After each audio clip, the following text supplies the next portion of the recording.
Mr. Biggs. Thank you, Mr. Chairman. Sir, thank you for being here today. I'm over here, way over here. Thank you. I don't know if you know anything about this, but on March 21st, myself and several of my colleagues sent a letter to Director Wray with regard to various issues, and I'm wondering if you've come prepared to answer questions on his behalf since he's chosen not to answer our questions. Sir, I'm sorry, I didn't hear the last part.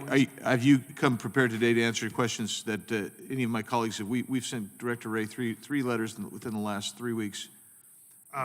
If you're referring to just on my prep notes, I have a March 21st letter on the sensitive investigative matter audit. Is that the one you're? Yes. Are you prepared to answer questions on that? I am not, sir.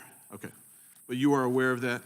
Will you take back to Director Wray that we expect an answer soon? Yes, sir. Appreciate that. Last June, President Biden gave President Vladimir Putin a list of 16 critical infrastructure entities that are off limits to a Russian cyber attack. And then a week ago, President Biden warned that a cyber attack is coming and is imminent. The entities that he described in June were listed as critical infrastructure entities. According to CISA, 16 entities included commercial facilities, chemical communications, critical manufacturing, dams, energy, defense, industrial base, emergency services, financial, food and agriculture, government facilities, healthcare and public health, information technology, nuclear reactors, materials and waste, transportation systems, and water and wastewater systems. I think you're probably aware of that list that he provided because it was in your documentation as well. So giving a list of entities that are off-limit implies that all other entities are fair game for cyber attacks, or maybe it is that we haven't adequately protected other sectors. But as former DNI Radcliffe suggested in a story that included his comments about it, was that you might actually accidentally be suggesting that we have vulnerabilities in these areas. Can you tell me what the president has done, what he's directed you guys to do to protect these sectors, or any other area, for that matter, from cybersecurity threats? Sir, I'll do my best with your question. I mean, the president doesn't tell us anything, what we should or shouldn't do. What we've agreed upon internally within the FBI and our interagency partners and the interagency partners that I think are notable are Cyber Command. Hold on, before you get there, it just occurs to me that if he doesn't tell you anything to do, did you know that he was going to give that list of sensitive sectors to Vladimir Putin? No, sir, I did not. Did anybody on your team know? I don't know that answer. So there was no communication, no briefing from the White House that he was going to share that list of vulnerabilities? Not that made it to me.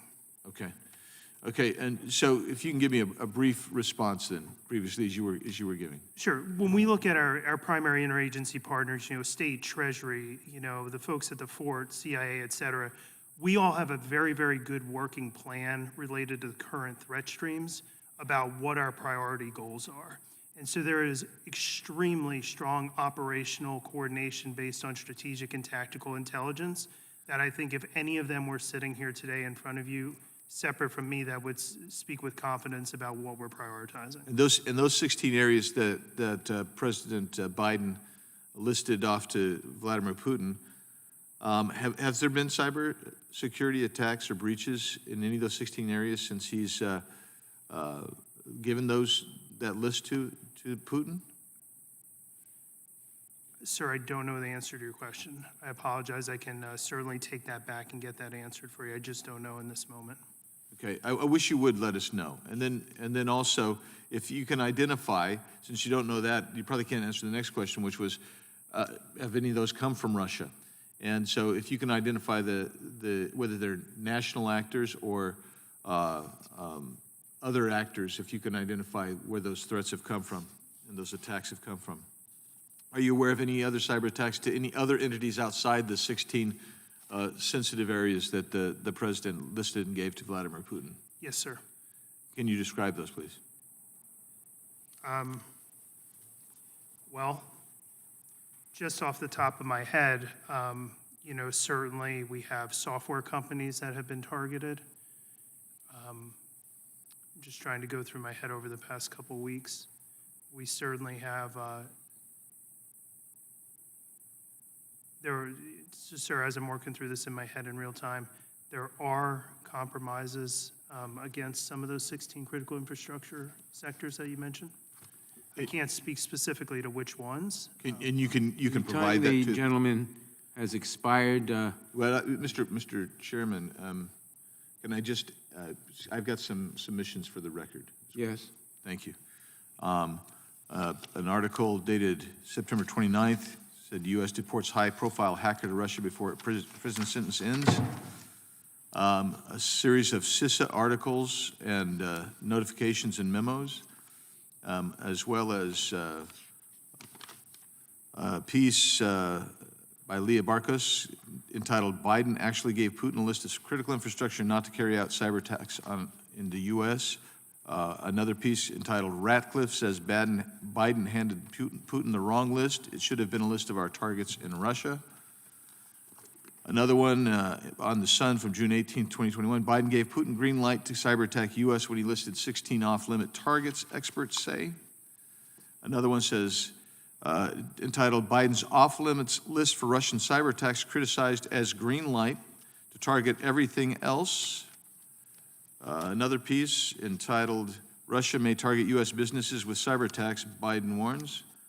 Another piece entitled "Biden Warns Russian Cyber Attacks Are Coming." The official statement by the White House, and then a series of memos from that are joint cybersecurity. Without advisory. objection to everything you're submitting. Okay, got a whole bunch more. Thank you, Mr. Chairman. Without objection, Mr. Johnson.